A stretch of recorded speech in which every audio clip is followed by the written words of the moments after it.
একটা প্রশ্ন নিশ্চয়ই আপনাদের মাথায় সবসময় ঘোরে যে খারাপ তার সাথে সবসময় সবাই থাকে, সে সবসময় আনন্দে থাকে, ভালো থাকে, তার জীবনে কোনো কষ্ট নেই।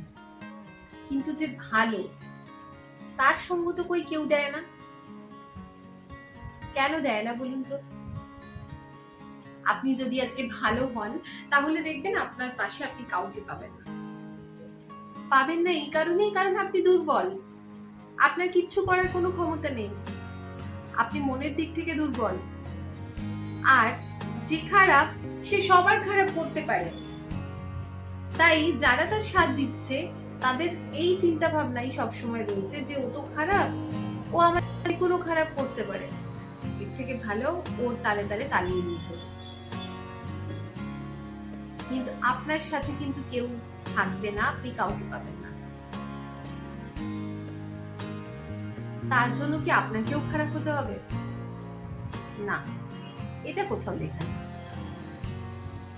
আপনি ভালো থাকুন, কিন্তু নিজের মন থেকে আপনি স্ট্রং হন। দরকার নেই তো আপনার কাউকে আপনার পাশে, কি দরকার? আপনি নিজের মন থেকে নিজে ভালো থাকলেই তো হলো। আপনার সাথে কে রয়েছে, কারা রয়েছে, কি আছে নেই, এসব জেনে তো আপনার কোনো দরকার নেই। আজকে যে খারাপ সে ভাবছে যে আমি জয়ী, আমার সাথে সবাই রয়েছে, কিন্তু ওর সাথে আজকে কেউ নেই, আর ওর আমার সাথে লড়ার মতন ক্ষমতাও নেই। সমস্ত লোকবল, সমস্ত কিছুর অধিকারী আজকে আমি। কিন্তু তার উদ্দেশ্যে একটা কথা, আজকে যদি সে এটা মনে করে থাকে তাহলে তার থেকে বড় মূর্খ আর কিচ্ছু নেই, কেউ নেই।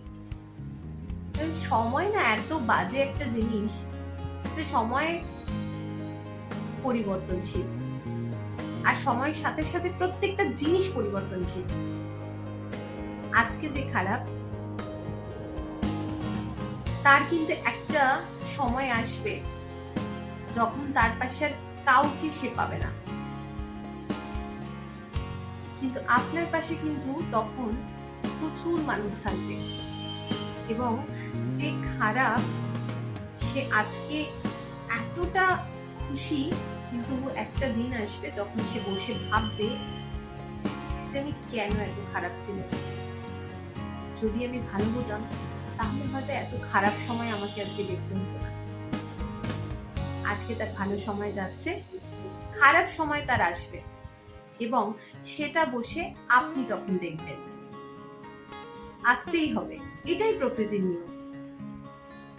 তাই কারোর খারাপ করে কারোর ভালো হয় না।